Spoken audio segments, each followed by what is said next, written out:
Ilalagay naman muli ni Marites sa alanganin ang buhay ni David dahil sa pagsusumbong niya kay Ramon. Hindi nagdadalawang isip itong si Ramon na lusubin ang Dimas para makuha itong si Marites.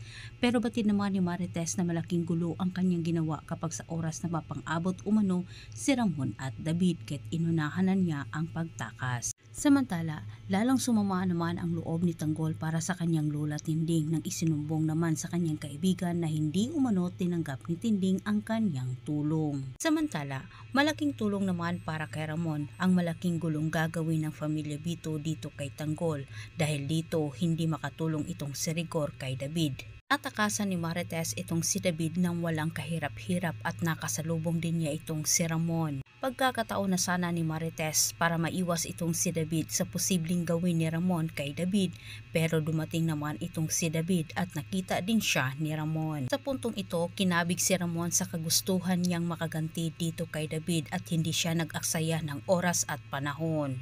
Alam ni Ramon nasa ligtas na itong si Marites kahit pinonterya din niya itong si David at Attorney Vera, pero sa kasamang palad nasukol ni Ramon ang dalawa. Tapang-tapangan naman itong si David na makipaglaban sa mga tauhan ni Ramon lalo na kay Ramon, ngunit nagkataon naman na si David ay naubusan na ng bala.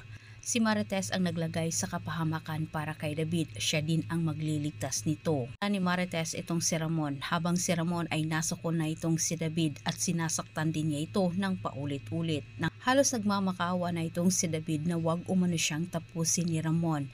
Nang kalabati na sana ni Ramon ang gatong sa kanyang armas para tuldukan ang buhay ni David, dumating naman itong si Marites at pinigilan niya itong si Ramon.